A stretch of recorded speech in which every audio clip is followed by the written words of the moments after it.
Hello. രാവിലെ ഒരു 10 മണി കഴിഞ്ഞാൽ പിന്നെ കിച്ചണിലൊന്നും നിൽക്കാൻ കഴിയില്ല കേട്ടോ, ഒടുക്കത്തെ ചൂടായിരിക്കും. അപ്പോൾ ഒരു 9 മണിയൊക്കെ ആകുമ്പോഴേക്കും ഉച്ചക്കും പാടുള്ള ഫുഡ് ഉണ്ടാക്കിയിട്ട് കിച്ചൺ അങ്ങോട്ട് ക്ലോസ് ചെയ്യാമെന്ന് വിചാരിച്ചു. ഗ്യാസിൻ്റെ ഷോർട്ടേജ് കാരണം അടുപ്പ് കത്തിക്കാതിരിക്കാനും പറ്റില്ലല്ലോ. അപ്പോൾ അതാ രാവിലെ തന്നെ അടുപ്പൊക്കെ കത്തിച്ച് അപ്പം ചുടാനുള്ള പരിപാടിയിലാണ്. ഈ ചൂടത്ത് വിറകടുപ്പിൻ്റെ അടുത്ത് നിൽക്കലും സഹിക്കബിളാണ് കേട്ടോ, ഭയങ്കര ചൂടാണ്. അപ്പോൾ അത് അപ്പം ചുടുന്നതിൻ്റെ ഇടയിൽ ഞാൻ അപ്പുറത്തിരുന്ന് ബിസ്ക്കറ്റും ചായയൊക്കെ കുടിക്കുന്നുണ്ട്. എത്ര ചൂടാണെങ്കിലും രാവിലെ ഒരു ഗ്ലാസ് ചായ എനിക്ക് നിർബന്ധമാണ് കേട്ടോ. അതിൻ്റെ കൂടെ കഴിക്കാൻ എന്തെങ്കിലും അത്രയും സന്തോഷം. അപ്പത്തേക്ക് എന്നൊരു സിമ്പിൾ മുട്ടക്കറിയാണ് കേട്ടോ ഉണ്ടാക്കുന്നത്. അപ്പോൾ സവാളയും തക്കാളിയൊക്കെ ഒന്ന് വാട്ടിയെടുക്കുന്നുണ്ട്. പിന്നെ അതിലേക്ക് മുളക് പൊടിയും മഞ്ഞൾപ്പൊടിയും കുറച്ച് മല്ലിപ്പൊടിയും ചേർത്തിട്ട് നല്ലപോലെ വഴറ്റിയെടുക്കുക. പാകത്തിനുള്ള ഉപ്പും കൂടി ചേർത്ത് കൊടുക്കുന്നുണ്ട്. പിന്നെ ഇതിലേക്ക് ഒരു മുട്ടയും കൂടി പൊട്ടിച്ച് നല്ലപോലെ മിക്സ് ചെയ്തിട്ട് കുറച്ച് മാത്രം വെള്ളം ഒഴിച്ചിട്ട് ഒന്ന് മിക്സ് ചെയ്ത് വേവിച്ചെടുത്ത് നമ്മൾ സിമ്പിൾ മുട്ടക്കറി റെഡി കേട്ടോ.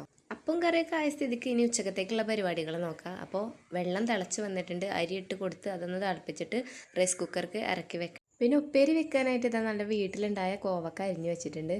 അപ്പോൾ അതൊന്ന് കടുക് പൊട്ടിച്ച് കറിവേപ്പിലയൊക്കെ ഇട്ടൊന്ന് വേവിച്ചെടുക്കണം. കോവക്ക ചട്ടിക്ക് ഇട്ടപ്പോൾ പകുതി അടുപ്പിക്കട്ടോ പോയത്. അതിലേക്ക് 2 പച്ചമുളകും പാകത്തിനുള്ള ഉപ്പും കുറച്ച് വെള്ളമൊക്കെ ഒഴിച്ചിട്ട് നല്ലപോലെ ഒന്ന് വേവിച്ചെടുത്തിട്ടുണ്ട്. പിന്നെ ആ ചട്ടി തന്നെ ഒന്ന് കഴുകിയെടുത്ത് അതിലേക്ക് നമ്മൾ പരിപ്പ് വേവിക്കാൻ വെച്ചിട്ടുണ്ട്. അപ്പോൾ ആ പരിപ്പൊക്കെ നല്ലപോലെ വന്നിട്ടുണ്ട്. ഇനി ഇതിലേക്ക് തേങ്ങാരപ്പ് ചേർത്ത് കൊടുക്കുക. തേങ്ങയും പാകത്തിനുള്ള വെള്ളമൊക്കെ ചേർത്തിട്ട് നന്നായിട്ടൊന്ന് തിളച്ച് വരുമ്പോൾ ഉള്ളി അരിഞ്ഞ് തൂമിച്ചതും കൂടി ഒഴിച്ചെടുത്താൽ കറി റെഡിയായി. പിന്നെ ഫുഡ് കഴിക്കാൻ നേരത്തെ ഒരു മുട്ടയും കൂടി പൊരിച്ചെടുക്കുന്നുണ്ട്. പിന്നെ ഉള്ളിയും പുളിയൊക്കെ ഇട്ടിട്ടുള്ളൊരു ചമ്മന്തിയും കൂടി റെഡിയാക്കുന്നുണ്ട്. അപ്പോൾ ഇന്നത്തെ വീഡിയോ ഇത്രയൊക്കെ ഉള്ളൂ. അപ്പോൾ വീഡിയോ ഇഷ്ടമാണെങ്കിൽ ലൈക്ക് ചെയ്യാനും ചാനൽ സബ്സ്ക്രൈബ് ചെയ്യാനും മറക്കരുത്. പുതിയൊരു വീഡിയോ ആയിട്ട് വീണ്ടും കാണാം.